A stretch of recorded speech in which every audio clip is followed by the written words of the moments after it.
ನಾವು ಧ್ಯಾನ ಮಾಡೋಣ. ನಾವು ತಲೆಗಳನ್ನು ತಗ್ಗಿಸಿಕೊಂಡು ನಾವು ಪ್ರಾರ್ಥನೆ ಮಾಡಿಕೊಳ್ಳೋಣ.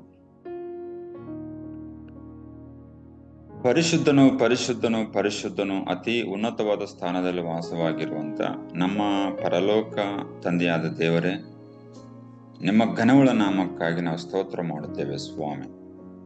ನೀವು ಸರ್ವಶಕ್ತನು, ಸರ್ವಜ್ಞಾನಿ, ಸರ್ವವ್ಯಾಪಿ, ಸರ್ವ ಸೃಷ್ಟಿಗೆ ಯಜಮಾನನಾಗಿರುವಂತ ದೇವರೇ, ನಿಮಗೆ ಸ್ತೋತ್ರ. ಗತಿಸಿ ಹೋಗಿರ್ತಕ್ಕಂಥ ರಾತ್ರಿ ವೇಳೆಯಲ್ಲಿ ಸುಖಕರವಾದ ನಿದ್ರೆಯನ್ನು ಕೊಟ್ಟು ನೂತನ ದಿನವನ್ನು ಕೊಟ್ಟಿದ್ದಕ್ಕಾಗಿ ನಿಮಗೆ ಸ್ತೋತ್ರ ಸ್ವಾಮಿ. ಈ ನೂತನವಾಗಿರ್ತಕ್ಕಂಥ ದಿನದಲ್ಲಿ, ಉದಯ ಕಾಲದಲ್ಲಿ, ಬೆಳಗಿನ ಜಾವದಲ್ಲಿ ಕರ್ತನ ನಿಮ್ಮನ್ನು ಧ್ಯಾನ ಮಾಡಲಿಕ್ಕೆ ನಮಗೆ ಸಮಯವನ್ನು ಕೊಟ್ಟಿದ್ದಕ್ಕಾಗಿ ನಿಮಗೆ ಸ್ತೋತ್ರ ಮಾಡುತ್ತೇವೆ ಸ್ವಾಮಿ. ಲೋಕರಕ್ಷಕನಾಗಿರುವ ದೇವರೇ, ನಿಮಗೆ ಸ್ತೋತ್ರ. ಈಗ ಕರ್ತನೆ, ನಿಮ್ಮ ವಾಕ್ಯಗಳನ್ನು ಧ್ಯಾನ ಮಾಡುವಾಗ ಪರಿಶುದ್ಧಾತ್ಮನ ಮೂಲಕ ನನ್ನನ್ನು ಮತ್ತು ನಮ್ಮನ್ನು ತುಂಬಿಸು, ನಡೆಸು, ಬಲಪಡಿಸಬೇಕೆಂಬುದಾಗಿ ಬೇಡಿಕೊಳ್ಳುತ್ತೆ. ಯೇಸುವಿನ ಹೆಸರನ್ನು ಪ್ರಾರ್ಥಿಸಿ ಬೇಡಿಕೊಳ್ತೇನೆ ತಂದೆ, ಆಮೆನ್.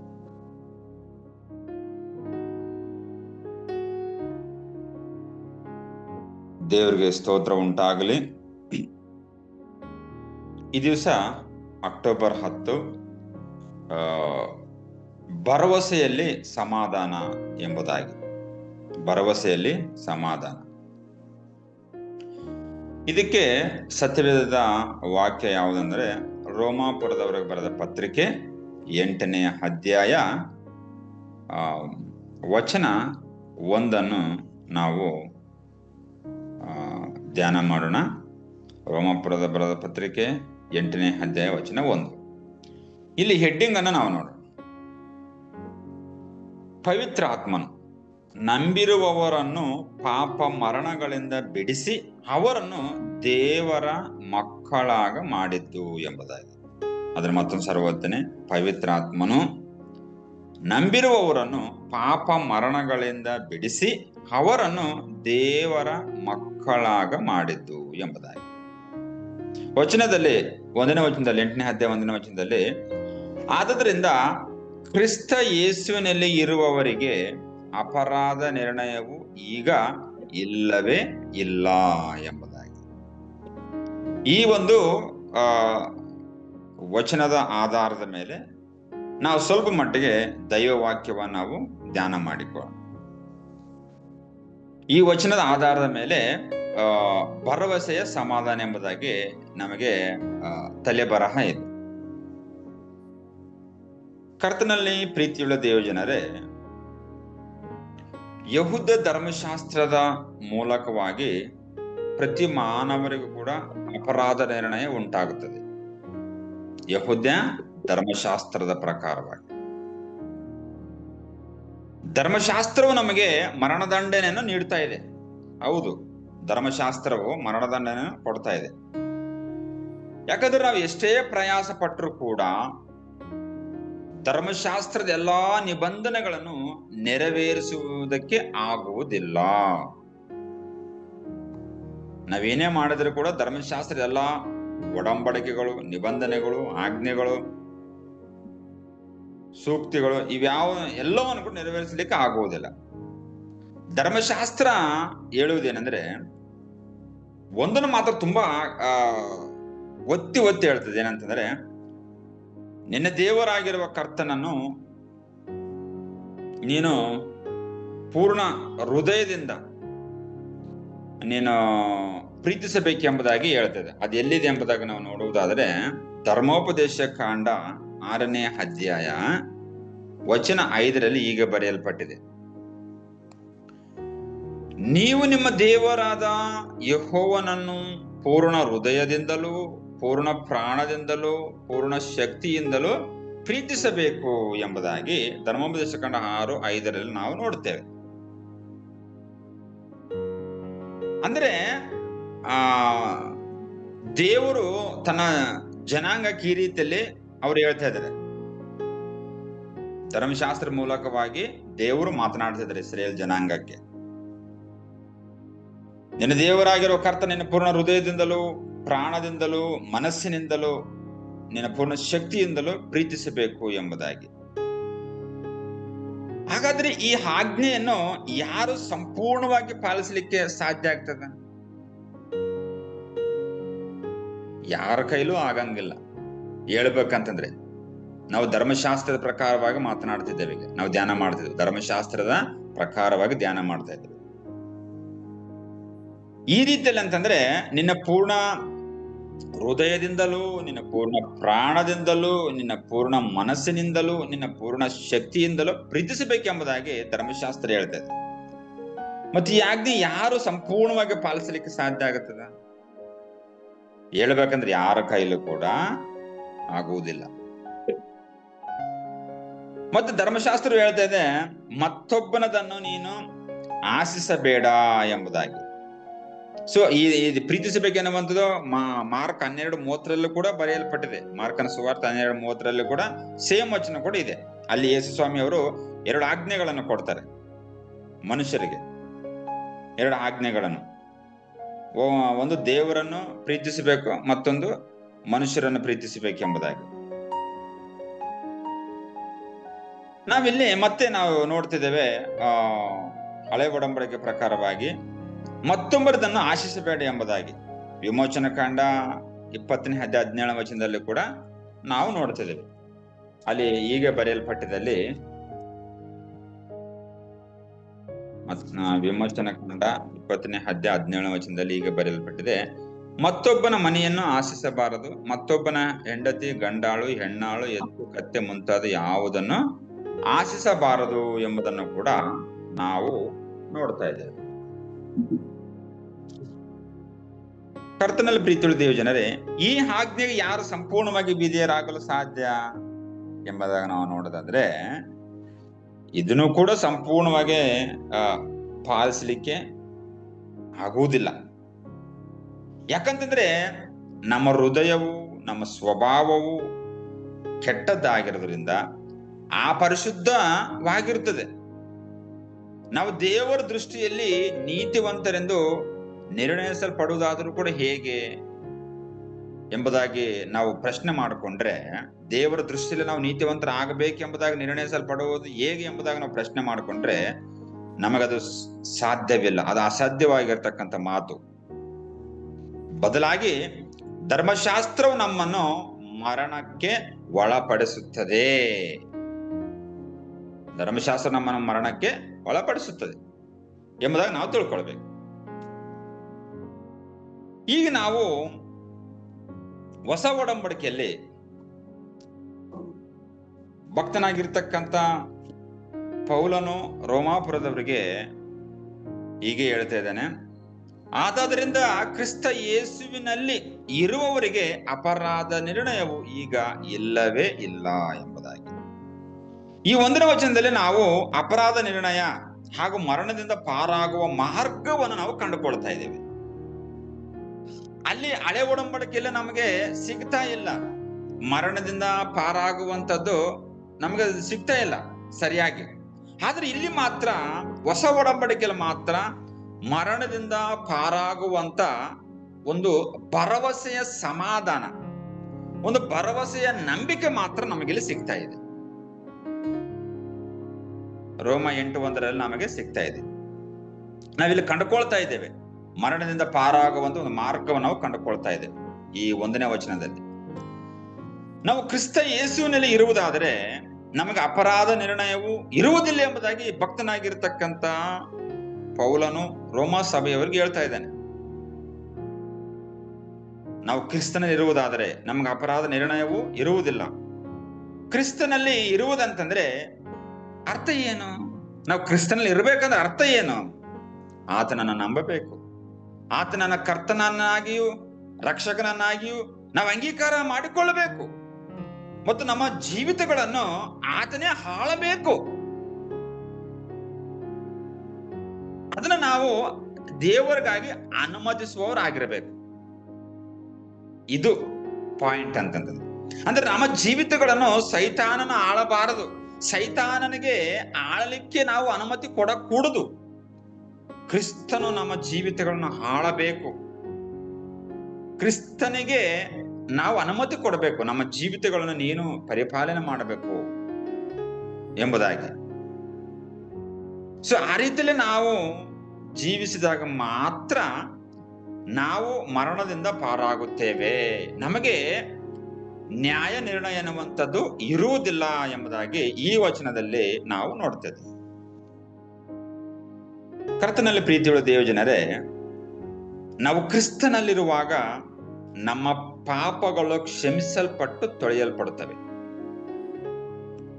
ನಿನ್ನ ಧರ್ಮಶಾಸ್ತ್ರದಲ್ಲಿದ್ದೇ ಇದ್ರೆ ಮಾತ್ರ ನಿನ್ನ ಪಾಪಗಳು ಸಂಪೂರ್ಣವಾಗಿ ತೊಳೆಯಲ್ಪಡುತ್ತವೆ ಎಂಬುದಾಗಿ, ಕ್ಷಮಿಸಲ್ಪಡ್ತವೆ ಎಂಬುದಾಗಿ ನಾವು ನೋಡುವುದಿಲ್ಲ.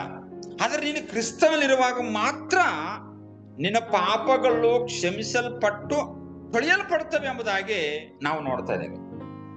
ಕ್ರಿಸ್ತನಲ್ಲಿ ಇರಬೇಕು. ಕ್ರಿಸ್ತನಲ್ಲಿದ್ರೆ ಮಾತ್ರ ನಮಗೆ ಕ್ಷಮಾಪಣೆ, ಕ್ರಿಸ್ತನಲ್ಲಿದ್ರೆ ಮಾತ್ರ ನಮ್ಮ ಪಾಪಗಳು ತೊಳೆಯಲ್ಪಡ್ತವೆ. ಅದಕ್ಕೆ ಕೆಲವರು ದೇವ ಭಕ್ತರು ಕೂಡ ಹೇಳ್ತಿರ್ತಾರೆ, ನೀನು ಕ್ರಿಸ್ತನಲ್ಲೇ ಇದ್ರೆ ಹೀರೋ, ಕ್ರಿಸ್ತನನ್ನ ಬಿಟ್ರೆ ಜೀರೋ ಎಂಬುದಾಗಿ. ನಾವು ದೇವರ ದೃಷ್ಟಿಯಲ್ಲಿ ನೀತಿವಂತರೆಂದು ನಿರ್ಣಯಿಸಲ್ಪಡುತ್ತೇವೆ. ಆಗ ಮಾತ್ರ ನಾವು ಕ್ರಿಸ್ತನಲ್ಲಿ ಇದ್ದಾಗ ಮಾತ್ರ, ನಾವು ನಮ್ಮ ಪಾಪಗಳು ಕ್ಷಮಿಸಲ್ಪಟ್ಟಾಗ ಮಾತ್ರ, ನಮ್ಮ ಪಾಪಗಳು ತೊಳೆಯಲ್ಪಟ್ಟಾಗ ಮಾತ್ರ ನಾವು ದೇವರ ದೃಷ್ಟಿಯಲ್ಲಿ ನೀತಿವಂತರು ಎಂಬುದಾಗಿ ನಿರ್ಣಯಿಸಲ್ಪಡುತ್ತೇವೆ. ಹಾಗಾದ್ರೆ ಯಾರು ಕ್ರಿಸ್ತನಲ್ಲಿ ಇಲ್ಲವೋ, ಯಾರ ಅಪರಾಧಗಳು ಅಪರಾಧಿಗಳೆಂದು ನಿರ್ಣಯಿಸಲ್ಪಟ್ಟು ಇರ್ತಾರೋ ಅಂತವರು ನಿತ್ಯ ದಂಡನೆಯನ್ನು ಹೊಂದುತ್ತಾರೆ. ಇದು ಪಕ್ಕ. ಯಾವ್ಯಾವ ವ್ಯಕ್ತಿ ಕ್ರಿಸ್ತನಲ್ಲಿ ಇರುವುದಿಲ್ಲವೋ, ಯಾರ ಅಪರಾಧಗಳು ಹಾಗೆ ಜೀವಂತವಾಗಿಯೋ ಅವರಲ್ಲಿ ಇರುತ್ತವೋ, ಅಪರಾಧಗಳೆಂಬುದಾಗಿ ನಿರ್ಣಯಿಸಲ್ಪಡ್ತಾರೋ ಅವರು ಮಾತ್ರ ನಿತ್ಯ ದಂಡನೆಗೆ ಗುರಿಯಾಗುವರು ಎಂಬುದನ್ನು ಕೂಡ ನಾವು ನೋಡ್ತಾ ಇದ್ದೇವೆ ಈ ವಚನದ ಆಧಾರದ ಮೇಲೆ. ಹಾಗಾಗಿ ನಾವು ಕ್ರಿಸ್ತನಲ್ಲಿರಬೇಕು. ಕ್ರಿಸ್ತನಲ್ಲಿದ್ದಾಗ ಮಾತ್ರ ನಮ್ಮ ಪಾಪಗಳು ಕ್ಷಮಿಸಲ್ಪಡುತ್ತವೆ, ನಮ್ಮ ಪಾಪಗಳು ತೊಳೆಯಲ್ಪಡುತ್ತವೆ. ಕರ್ತನಲ್ಲಿ ಪ್ರೀತಿಯುಳ್ಳ ದೇವಜನರೇ, ವಿಶ್ವಾಸಿಗಳು ಅವರ ಸ್ವಂತ ನೀತಿ ಆಧಾರದ ಮೇಲೆ ನೀತಿವಂತರು ಎಂಬುದಾಗಿ ಎಣಿಸಲ್ಪಡುವುದಿಲ್ಲ, ಪ್ರತಿ ವಿಶ್ವಾಸಿ ಕೂಡ. ಆದರೆ ಕ್ರಿಸ್ತನ ನೀತಿ ಆಧಾರದ ಮೇಲೆ ನಿರ್ಣಯಿಸಲ್ಪಡ್ತಾರೆ. ಕ್ರಿಸ್ತನಲ್ಲಿ ಯಾವ ಪಾಪವೂ ಕೂಡ ಇರುವುದಿಲ್ಲ. ಹಾಗಾಗಿ ತನ್ನನ್ನು ನಂಬಿರ್ತಕ್ಕಂಥ ಭಕ್ತರು ಅಂದ್ರೆ ಕ್ರಿಸ್ತನ ನಂಬಿರ್ತಕ್ಕಂಥ ಭಕ್ತರಿಗೆ ಪಾಪ ವಿಮೋಚನೆಯನ್ನು ಮಾಡುವಂತ ಕರ್ತನಾಗಿದ್ದಾನೆ. ಆತನು ಇಡೀ ಧರ್ಮಶಾಸ್ತ್ರವನ್ನು ಸಂಪೂರ್ಣವಾಗಿ ನೆರವೇರಿಸಿದನು. ಅದನ್ನು ಮಾಡಿದ ಮೇಲೆ ಆತನು ನಾವು ಪಡೆಯಬೇಕಾಗಿದ್ದ ನಮ್ಮ ಪಾಪದ ದಂಡನೆಯನ್ನು ತಾನೇ ಹೊತ್ತುಕೊಂಡನು. ಅಂದ್ರೆ ಧರ್ಮಶಾಸ್ತ್ರದ ಪ್ರಕಾರವಾಗಿ ನಮಗೆ ಏನೇನೋ ದಂಡನೆಗಳು ಬರಬೇಕಾಗಿತ್ತು, ಶಿಕ್ಷೆಗಳು ಬರಬೇಕಾಗಿತ್ತು, ಯೇಸು ಕ್ರಿಸ್ತನೇ ಆತನು ಶಿಲುಬೆಯಲ್ಲಿ ಅವೆಲ್ಲವುಗಳನ್ನು ಕೂಡ ಹೊಂದಿದನು ಎಂಬುದನ್ನು ಕೂಡ ನಾವು ನೋಡ್ತಾ ಇದ್ದೇವೆ. ತಾನೇ ಹೊತ್ತುಕೊಂಡ. ನಾವು ಹೊತ್ತುಕೊಳ್ಳಬೇಕಾಗಿರ್ತಕ್ಕಂಥ ದಂಡನೆ, ಪಾಪದ ದಂಡನೆಯನ್ನು ಯೇಸು ಕ್ರಿಸ್ತನು ತಾನು ಹೊತ್ತುಕೊಂಡ. ಯೇಸು ಕ್ರಿಸ್ತನು ಆತನು ಹೊತ್ತುಕೊಂಡಿದ್ದರಿಂದಲೇ ಮನುಷ್ಯರ ಪಾಪಗಳನ್ನು, ಲೋಕದ ಪಾಪಗಳನ್ನು ಆತನು ಹೊತ್ತುಕೊಂಡಿದ್ದರಿಂದಲೇ ಧರ್ಮಶಾಸ್ತ್ರವು ಇನ್ನು ನಮ್ಮನ್ನು ದಂಡಿಸುವುದಿಲ್ಲ. ಧರ್ಮಶಾಸ್ತ್ರವು ನಮ್ಮನ್ನು ಅಪರಾಧವೆಂಬುದಾಗಿ ಆ ಒಂದು ಹೊರೆ ನಮ್ಮ ಮೇಲೆ ಓರಿಸುವುದಿಲ್ಲ. ಯಾಕಂದ್ರೆ ಆಲ್ರೆಡಿ ಯೇಸು ಕ್ರಿಸ್ತನೇ ಹೊತ್ತುಕೊಂಡಿದ್ದಾನೆ. ಹಾಗಾಗಿ ಧರ್ಮಶಾಸ್ತ್ರ ಇನ್ನು ಮುಂದೆ ನಮ್ಮನ್ನು ದಂಡಿಸುವುದಿಲ್ಲ. ದಂಡನೆಯು ಈಗಾಗಲೇ ಕ್ರಿಸ್ತನಿಗೆ ಕೊಡಲ್ಪಟ್ಟಿದೆ. ಆ ದಂಡನೆ ಅನ್ನುವಂಥದ್ದು ಕ್ರಿಸ್ತನು ಹೊತ್ತುಕೊಂಡಿದ್ದಾನೆ, ಅದನ್ನು ಕೊಡಲ್ಪಟ್ಟಿದೆ. ಆತನು ನಮ್ಮ ಸ್ಥಾನದಲ್ಲಿ ಮರಣ ದಂಡನೆಯನ್ನು ಹೊಂದಿದನು. ನಾವು ಹೊಂದಬೇಕಾಗಿರ್ತಕ್ಕಂಥ ಜಾಗದಲ್ಲಿ ಯೇಸು ಸ್ವಾಮಿಯವರು ಹೊಂದಿದರು. ಆದುದರಿಂದ ಕ್ರಿಸ್ತನಲ್ಲಿರುವವರಿಗೆ ಅಪರಾಧ ನಿರ್ಣಯವೂ ಇರುವುದಿಲ್ಲ ಎಂಬುದಾಗಿ ವಚನ ಹೇಳ್ತಾ ಇದ್ದಿಲ್ಲ. ಅಂದ್ರೆ ಯಾರು ದೀಕ್ಷಾಸ್ನಾನ ಹೊಂದಿರ್ತಾರೋ, ಯಾರು ಕ್ರಿಸ್ತನ ಅನುಸಾರವಾಗಿ ನಡೀತಿರ್ತಾರೋ ಅವರಿಗೆ ನ್ಯಾಯ ನಿರ್ಣಯ, ಅಪರಾಧ ನಿರ್ಣಯ ಇಲ್ಲವೇ ಇಲ್ಲ ಎಂಬುದನ್ನು ಕೂಡ ಇಲ್ಲಿ ಈ ವಚನ ನಮಗೆ ಹೇಳ್ತಾ ಇದೆ. ಕರ್ತನಲ್ಲಿ ಪ್ರೀತಿಯುಳ್ಳ ದೇವಜನರೇ, ಇದು ಎಂತಹ ಆಶ್ಚರ್ಯಕರ ಮತ್ತು ಅದ್ಭುತವಾಗಿರ್ತಕ್ಕಂಥ ವಾರ್ತೆ ಅಲ್ಲವೇ? ದೇವರ ನಂಬಿರ್ತಕ್ಕಂಥ ಮಕ್ಕಳಿಗೆ ತುಂಬಾ ಅದ್ಭುತಕರವಾಗಿರ್ತಕ್ಕಂಥ ಒಂದು ವಾರ್ತೆ ಇದು. ಇದು ಭರವಸೆಯ ವಾರ್ತೆ ಇದು. ಅದಕ್ಕಾಗಿ ಹೆಡ್ಡಿಂಗ್ ಇದೆ, ಭರವಸೆಯಲ್ಲ ಸಮಾಧಾನ ಎಂಬುದ ಒಂದು ಭರವಸೆ. ಹಾಗಾಗಿ ನಮ್ಗೆ ಯೆಹೋವನಲ್ಲೇ ಭರವಸೆ, ಕ್ರಿಸ್ತನಲ್ಲೇ ಭರವಸೆ, ಪರಿಶುದ್ಧಾತ್ಮನಲ್ಲೇ ನಮಗೆ ಭರವಸೆ. ಯಾಕಂತಂದ್ರೆ ಆತನಲ್ಲಿ ಇದ್ದಂಥವರಿಗೆ ಅಪರಾಧ ನಿರ್ಣಯ ಇರುವುದಿಲ್ಲ, ಆ ದಂಡನೆಯನ್ನ ನಮಗಿರುವುದಿಲ್ಲ. ಯಾಕಂದ್ರೆ ಆಲ್ರೆಡಿ ಆತನ ಯೇಸು ಕ್ರಿಸ್ತನ ಅದನ್ನೆಲ್ಲ ಒತ್ತುಕೊಂಡಿದ್ದಾನೆ, ಆ ದಂಡನೆಯನ್ನು ಅನುಭವಿಸಿದನೆಂಬುದನ್ನು ಕೂಡ ನಾವು ನೋಡ್ತಾ ಇದ್ದೇವೆ. ಜಗತ್ತಿನಲ್ಲಿರುವ ಎಲ್ಲಾ ಮನುಷ್ಯರು ಏಕೈಕ ಸತ್ಯ ದೇವರ ಮುಂದೆ ಅಪರಾಧಿಗಳಾಗಿ ನಿಲ್ಲುತ್ತಾರೆ.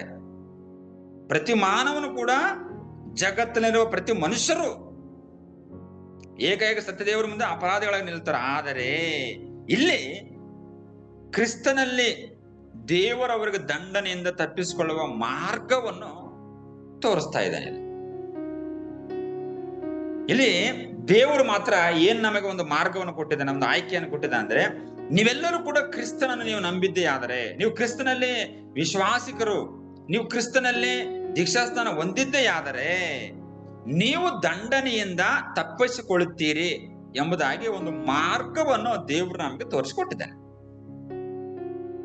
ಹಾಗಾಗಿ ಕ್ರಿಸ್ತನಲ್ಲಿ ನಂಬಿಕೆ ಇಡುವುದರ ಮೂಲಕ ಪ್ರತಿ ಮಾನವನು ಕೂಡ ದಂಡನೆಯಿಂದ ತೆಗೆದುಪಡುತ್ತಾರೆ ಎಂಬುದಾಗಿ ನಾವು ತಿಳ್ಕೊಳ್ಳಬೇಕು. ಕ್ರಿಸ್ತನಲ್ಲಿ ನಂಬಿಕೆ ಇಡುವುದರ ಮೂಲಕ ಪ್ರತಿಯೊಬ್ಬರು ಕೂಡ ದಂಡನೆಯಿಂದ ಅವರು ತೆಗೆದು ಹಾಕಲ್ಪಡುತ್ತಾರೆ. ಆಗ ಕರ್ತನ ಪ್ರೀತಿಯುಳ್ಳ ದೇವಜನರೇ, ಅದಕ್ಕಾಗಿ ನಮಗೆ ಭರವಸೆಲ್ಲ ಸಮಾಧಾನ. ಈ ಒಂದು ವಿಚಾರದಲ್ಲಿ ನಾವು ಸಮಾಧಾನವಾಗಿದ್ದೇವೆ. ಯಾಕಂದ್ರೆ ಆತನ ನಂಬಿರ್ತಕ್ಕಂಥ ಭಕ್ತರಿಗೆ ನ್ಯಾಯ ಅಪರಾಧ ನಿರ್ಣಯ ಇರುವುದಿಲ್ಲ ಎಂಬುದಾಗಿ ನಾವಿಲ್ಲಿ ನೋಡ್ತಿದ್ವಿ. ನಾವು ಒಂದನ್ನು ನೆನ್ಪಿಟ್ಕೋಬೇಕು, ನಾವೀಗ ಮತ್ತೊಂದನ್ನು ನಾವು ನೆನ್ಪಿಟ್ಕೋಬೇಕು. ಏನಂತಂದ್ರೆ, ವಿಶ್ವಾಸಿಗಳಾಗಿರ್ತಕ್ಕಂಥ ನಾವು ದಂಡನೆಯಿಂದ ಪಾರಾಗಿದ್ದೇವೆ ಆದಾಗ್ಯೂ ಕೂಡ ಪಾಪವು ಈಗಲೂ ಕೂಡ ನಮ್ಮ ಜೀವಿತಗಳಲ್ಲಿ ಉಳಿದಿರ್ತದೆ. ನೀವು ಜನ ನೆನ್ಪಿಟ್ಕೋಬೇಕು ಅದನ್ನ. ಪಾಪ ಮಾತ್ರ ನಮ್ಮಲ್ಲಿ ಅದು ಉಳಿದು ಬಿಟ್ಟಿರ್ತದೆ. ಅದರಿಂದ ನಾವು ಪಾಪದ ಅಪರಾಧದಲ್ಲಿದ್ದೇವೆ ಮತ್ತು ದಂಡನೆಗೆ ಯೋಗ್ಯರಾಗಿದ್ದೇವೆ. ಯಾಕಂತಂದ್ರೆ ಪ್ರತಿ ಮಾನವನು ಕೂಡ ರಕ್ಷಿಸಲ್ಪಟ್ಟಂತ ಪಾಪಿ. ಆ ಪಾಪಿ ಅನ್ನುವಂತ ಒಂದು ಟ್ಯಾಗ್ಲೈನ್ ಅನ್ನುವಂಥದ್ದು ಪ್ರತಿ ಮನುಷ್ಯರಲ್ಲಿ ಇದ್ದೇ ಇರ್ತದೆ. ನಾವು ಯಾವಾಗ ಸ್ವಲ್ಪ ಆಯಾಮ ತಪ್ಪಿದರೂ ಕೂಡ ಅದು ನಮ್ಮನ್ನು ಆವರಿಸಿಕೊಳ್ತಾ, ಪಾಪ ಅನ್ನೋದು ನಮ್ಮನ್ನು ಆವರಿಸಿಕೊಳ್ತಿರ್ತದೆ.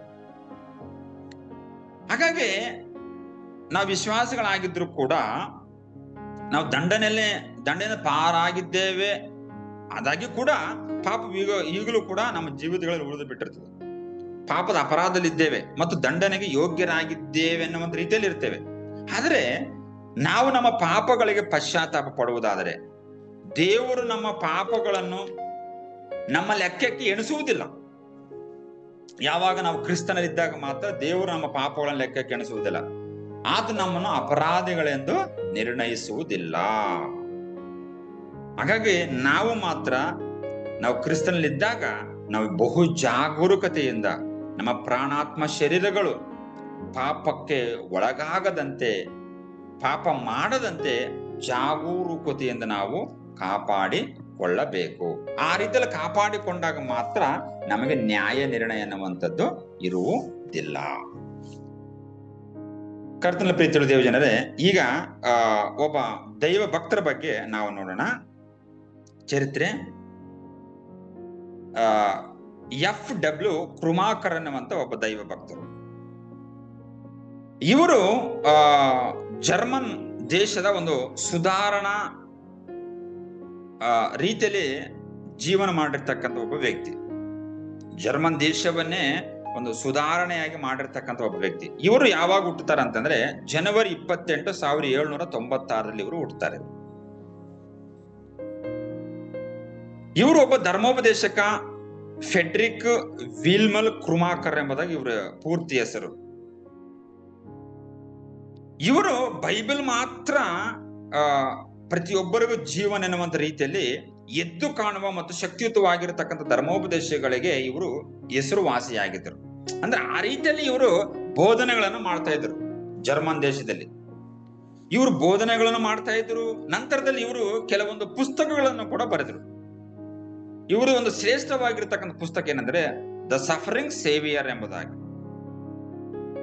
ಆಳವಾದ ಭಕ್ತಿ ಮತ್ತು ಸ್ಪಷ್ಟತೆಯೊಂದಿಗೆ ಓದುಗರನ್ನು ಕ್ರಿಸ್ತನ ಉತ್ಸಾಹಕ್ಕೆ ಸೆಳೆಯುವಂತ ರೀತಿಯಲ್ಲಿ ಆ ಪುಸ್ತಕ ಇತ್ತು. ಕೃಮಾಕರ್ ಅವರು ಧರ್ಮೋಪದೇಶವು ಅವರ ಒಂದು ಉಪದೇಶವು ಹೃದಯ ಮತ್ತು ದೇಹ ಎರಡನ್ನೂ ಕ್ರಿಸ್ತನ ಕಡೆಗೆ ತಿರುಗಿಸುವ ಮೂಲಕ ಒಂದು ಶ್ರೇಷ್ಠ ಸಿದ್ಧಾಂತವನ್ನು ಜನರಿಗೆ ಹೇಳತೊಡಗಿದರು. ಹೃದಯ ಮತ್ತು ದೇಹ ಎರಡನ್ನೂ ಕೂಡ ಕ್ರಿಸ್ತನ ಕಡೆಗೆ ತಿರುಗಿಸುವ ರೀತಿಯಲ್ಲಿ ದೇವರ ಶ್ರೇಷ್ಠ ಸಿದ್ಧಾಂತವನ್ನು ಹೇಳತೊಡಗಿದರು. ಅವರು ಹೇಳಿರ್ತಕ್ಕಂಥ ಧರ್ಮೋಪದೇಶವು ಕೇವಲ ಅದು ಬೋಧನೆಯಲ್ಲ, ಆದರೆ ಜನರನ್ನು ಶಿಲುಬೆಯ ಕಡೆಗೆ ತಿರುಗಿಸುವ ಒಂದು ಪವಿತ್ರವಾಗಿರ್ತಕ್ಕಂಥದ್ದು ಎಂಬುದಾಗಿ ಆ ಸೇವಕರು, ಕೃಮಾಕರ್ ಅನ್ನುವಂಥ ಸೇವಕರು ತೋರಿಸಿದರು.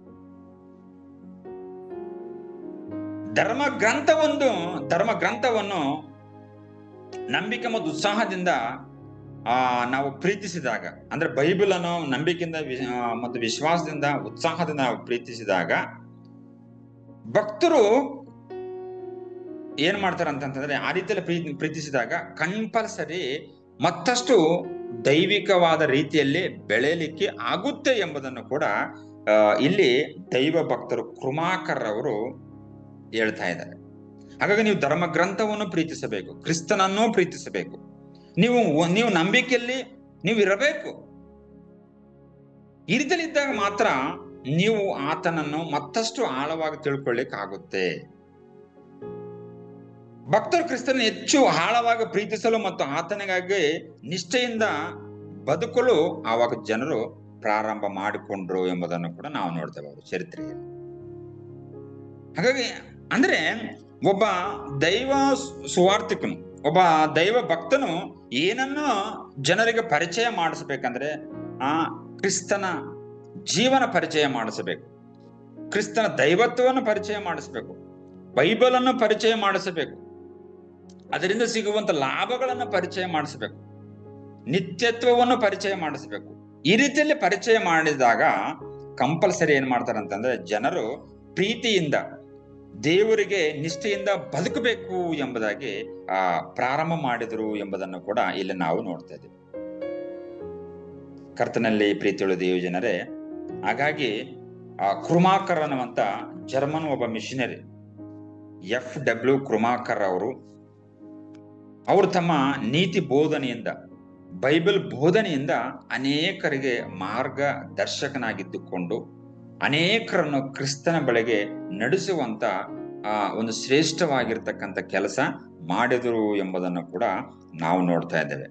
ನಂತರದಲ್ಲಿ ಅವರು ಕೊನೆಯದಾಗಿ ಡಿಸೆಂಬರ್ 10, 1868 ಅವರು ಕ್ರಿಸ್ತನಲ್ಲಿ ನಿದ್ರೆ ಹೊಂದಿದರು ಎಂಬುದನ್ನು ಕೂಡ ನಾವು ನೋಡ್ತಾ ಇದ್ದೇವೆ. ಕರ್ತನ ಪ್ರೀತಿಯುಳ್ಳ ದೇವ ಜನರೇ, ನಾವು ಇವತ್ತಿನ ಒಂದು ತಲೆಬರಹ ಆಧಾರದ ಮೇಲೆ ಭರವಸೆಯಲ್ಲಿ ಸಮಾಧಾನ, ಯಾರ್ಯಾರು ಕ್ರಿಸ್ತ ಯೇಸುವಿನಲ್ಲಿ ಐಕ್ಯವಾಗಿರ್ತಾರೋ ಅಂತವರು ಆಧ್ಯಾತ್ಮಿಕ ದೇಹದಲ್ಲಿ ಅವಯವಗಳಾಗಿ ಇದ್ದ ಹಾಗೆ ಅಂತ ಅರ್ಥ. ಅಂದ್ರೆ ಶಿಕ್ಷಾ ವಿಧಿ ಅನ್ನುವಂಥದ್ದು ಇಲ್ಲವೇ ಇಲ್ಲ. ಹಾಗಾಗಿ ನಾವು ಕ್ರಿಸ್ತನಲ್ಲಿದ್ದಾಗ ಮಾತ್ರ ನಮಗೆ ಪಾಪ ಮರಣಗಳು ನಿಯಮದಿಂದ ನಮಗೆ ಬಿಡುಗಡೆ ಅನ್ನುವಂಥದ್ದು ಸಿಗುತ್ತದೆ ಎಂಬುದಾಗಿ ನಮಗೆ ರೋಮಾಪುರ 8:1 ನಾವು ನೋಡ್ತಾ ಇದ್ದೇವೆ. ಹಾಗಾಗಿ ಕರ್ತನ ಪ್ರೀತಿಯುಳ್ಳ ದೇವಜನರೇ, ದೈವ ಭಕ್ತರಿಗೆ, ಕ್ರಿಸ್ತ ನಂಬಿರ್ತಕ್ಕಂಥ ಭಕ್ತರಿಗೆ, ದೀಕ್ಷಾಸ್ನಾನ ಹೊಂದಿಕೊಂಡಿರ್ತಕ್ಕಂಥ ಭಕ್ತರಿಗೆ ಯಾವ ಟೆನ್ಷನ್ ಅನ್ನುವಂಥದ್ದು ಇಲ್ಲ. ನಾವು ಸತ್ರು ಕೂಡ ಏನಂತಂದ್ರೆ ನಮಗೆ ನಿತ್ಯ ಜೀವ ಅನ್ನುವಂಥದ್ದು ಇರುತ್ತದೆ, ನಮಗೆ ಅಪರಾಧ ನಿರ್ಣಯವನ್ನುವಂಥದ್ದು ಇರುವುದಿಲ್ಲ ಎಂಬುದಾಗಿ ನಾವು ತಿಳ್ಕೊಳ್ಬೇಕಾಗಿದೆ. ಯಾಕಂದ್ರೆ ಭಕ್ತನಾಗಿರ್ತಕ್ಕಂಥ ಪೌಲನು ಅದೇ ರೀತಿಯಲ್ಲಿ ರೋಮಾಪುರದವರಿಗೆ ಹೇಳ್ತಾ ಇದ್ದಾನೆ. ಹಾಗಾಗಿ ನಾವು ದೇವರಲ್ಲಿ ಭರವಸೆ ಉಳ್ಳವರಾಗಿರ್ಬೇಕು, ಕ್ರಿಸ್ತನಲ್ಲೇ ಭರವಸೆ ಉಳ್ಳವರಾಗಿರ್ಬೇಕು, ಪರಿಶುದ್ಧಾತ್ಮನಲ್ಲೇ ಭರವಸೆ ಇಟ್ಟುಕೊಂಡು ಸಮಾಧಾನವಾಗಿ ನಾವಿರಬೇಕು. ಈ ರೀತಿಯಲ್ಲಿ ಜೀವನ ಮಾಡಿದಾಗ ದೈವ ಕೃಪೆ ನಮ್ಮ ಮೇಲೆ ಇರ್ತದೆ. ದೇವರು ಈ ವಾಕ್ಯಗಳ ಮುಖಾಂತರ ನಮ್ಮನ್ನು ಆಶೀರ್ವಾದ ಮಾಡಲಿ. ಕೊನೆಯದಾಗಿ ನಾವು ತಲೆಗಳನ್ನು ತಗ್ಗಿಸಿಕೊಂಡು ಕಣ್ಮುಚ್ಚಿ ನಾವು ಪ್ರಾರ್ಥನೆ ಮಾಡ್ತೀವಿ. ಮಹಾಪರಿಶುದ್ಧನಾಗಿರುವಂತ ನಮ್ಮ ಪರಲೋಕ ತಂದೆಯಾದ ದೇವರೇ, ನಿಮಗೆ ಸ್ತೋತ್ರ ಮಾಡುತ್ತೇವೆ ಸ್ವಾಮಿ. ಈ ದಿವಸ ಕರ್ತನೆ, ನಾವು ರೋಮಾಪುರ 8:1 ಕ್ರಿಸ್ತ ಯೇಸುವಿನಲ್ಲಿರುವವರಿಗೆ ಅಪರಾಧ ನಿರ್ಣಯವು ಇಲ್ಲವೇ ಇಲ್ಲ ಎಂಬುದರ ಬಗ್ಗೆ ನಾವು ನೋಡಿದೆವು ಸ್ವಾಮಿ. ಭರವಸೆಯಲ್ಲಿ ನಾವು ಸಮಾಧಾನವಾಗಿ ಇರುತ್ತೇವೆ ಎಂಬುದಾಗಿ ಒಂದು ವಾಕ್ಯದ ಆಧಾರದ ಮೇಲೆ ನಾವು ನೋಡಿದ್ದೇವೆ ಸ್ವಾಮಿ. ಲೋಕರಕ್ಷಕನಾಗಿರುವಂತ ದೇವರೇ, ನಿಮಗೆ ಸ್ತೋತ್ರ. ನಾವು ನಿಶ್ಚಿಂತೆಯಿಂದ ನಾವಿರುತ್ತೇವೆ ಸ್ವಾಮಿ. ದೀಕ್ಷಾ ಸ್ನಾನ ಹೊಂದಿದವರು, ಕ್ರಿಸ್ತನಲ್ಲಿ ವಿಶ್ವಾಸ ಇಟ್ಟಂತವ್ರು, ನಂಬಿಕೆ ಇಟ್ಟಂತವ್ರು ನಾವು ನಿಶ್ಚಿಂತೆಯಿಂದ ನಾವಿರುತ್ತೇವೆ ಎಂಬುದಾಗಿ. ಲೋಕದ ಜನರು ತರ ನಾವಿಲ್ಲ ಸ್ವಾಮಿ. ಲೋಕರಕ್ಷಕನಾಗಿರುವಂತ ದೇವರೇ, ನಿಮಗೆ ಸ್ತೋತ್ರ ಸ್ವಾಮಿ. ಈ ರೀತಿಯಾಗಿರ್ತಕ್ಕಂಥ ವಾಕ್ಯವನ್ನು ನೀವು ನಮಗೆ ತಿಳಿಯಪಡಿಸಿದ್ದಕ್ಕಾಗಿ ನಿಮ್ಗೆ ಸ್ತೋತ್ರ ಮಾಡುತ್ತೇವೆ ಸ್ವಾಮಿ. ಕರ್ತನೆ, ವಿಶೇಷವಾಗಿ ಈ ಒಂದು ಜೂಮ್ ಆ್ಯಪ್ನೊಳಗೆ ಬಂದಿರತಕ್ಕಂಥ ಎಲ್ಲಾ ನಿಮ್ಮ ದೈವ ಮಕ್ಕಳನ್ನು ನೀವು ಆಶೀರ್ವಾದ ಮಾಡ್ರಿ ಸ್ವಾಮಿ. ವಿಶ್ವಾಸಗಳನ್ನ ಆಶೀರ್ವಾದ ಮಾಡ್ರಿ, ಸೇವಕರನ್ನು ಆಶೀರ್ವಾದ ಮಾಡ್ರಿ ಸ್ವಾಮಿ. ಅವ್ರು ಮಾಡುವ ಪ್ರತಿ ಕೆಲಸ ಕಾರ್ಯಗಳನ್ನು ನೀವು ಆಶೀರ್ವಾದ ಮಾಡ್ರಿ ಸ್ವಾಮಿ. ನಮ್ಮ ಕಲ್ವಾರಿ ಚಾಪಲ್ ಸಂಸ್ಥೆನ ಇನ್ನೂ ಹೆಚ್ಚೆಚ್ಚಾಗಿ ನೀವು ಆಶೀರ್ವಾದ ಮಾಡ್ರಿ, ಇನ್ನೂ ಹೆಚ್ಚಾಗಿ ಬೆಳೆಯಬೇಕು ಕರ್ತನೆ. ಮುಖ್ಯಸ್ಥರುಗಳನ್ನು ಆಶೀರ್ವಾದ ಮಾಡ್ರಿ ಸ್ವಾಮಿ. ತಾವು ಹಾಕೊಂಡಿರ್ತಕ್ಕಂಥ ಯೋಜನೆಗಳು ಸಫಲಗೊಳ್ಳುವಂತೆ ನೀವು ಸಹಾಯ ಮಾಡ್ರಿ ಸ್ವಾಮಿ. ಲೋಕರಕ್ಷಕನಾಗಿರುವಂತ ದೇವರೇ, ನಿಮಗೆ ಸ್ತೋತ್ರ ಸ್ವಾಮಿ. ಎಲ್ಲೆಲ್ಲಿ ನಮ್ಮ ಕರ್ತನ ಕಲ್ವಾರಿ ಚಾಪಲ್ ಸೇವಾ ಕಾರ್ಯಕ್ರಮಗಳು ಮಾಡ್ತಾ ಇದೆ ಸ್ವಾಮಿ, ಅಲ್ಲೆಲ್ಲ ನಿಮ್ಮ ಕೃಪೆ, ನಿಮ್ಮ ಪ್ರಸನ್ನತೆ ಇರಲಿ ಸ್ವಾಮಿ. ಇನ್ನೂ ಹೆಚ್ಚಾಗಿ ಬೆಳೆಯಲಿಕ್ಕೆ ನೀವು ಸಹಾಯ ಮಾಡಬೇಕೆಂಬುದಾಗಿ ಬೇಡುತ್ತೇವೆ ಸ್ವಾಮಿ. ಲೋಕರಕ್ಷಕನಾಗಿರುವಂತ ದೇವರೇ, ನಿಮಗೆ ಸ್ತೋತ್ರ ಮಾಡುತ್ತೇವೆ ಸ್ವಾಮಿ. ಈ ದಿವಸ ಕರ್ತನೆ, ನಮ್ಮ ಪ್ರಾರ್ಥನೆಯಿಂದ ನಾವು ಈ ದಿನವನ್ನು ಪ್ರಾರಂಭ ಮಾಡಲಿಕ್ಕೆ ನೀವು ಸಹಾಯ ಮಾಡಿದ್ದಕ್ಕಾಗಿ ನಿಮಗೆ ಸ್ತೋತ್ರ ಮಾಡುತ್ತಾ, ನೀವು ನಮಗೋಸ್ಕರವಾಗಿ ಲೋಕಕ್ಕೆ ಬಂದು ಸತ್ತು ಉಣ್ಣಲ್ಪಡುತ್ತರಿಗೆ ಮೃತ್ಯುಂಜಯನಗದ್ದು ಬಂದಿರತಕ್ಕಂಥ ನಜರೇತನ ಕ್ರಿಸ್ತ ಯೇಸುವಿನ ಹೆಸರಿನಲ್ಲಿ ಪ್ರಾರ್ಥಿಸಿ ಬೇಡಿಕೊಳ್ತೇನೆ ತಂದೆ. ಆಮೇನ್.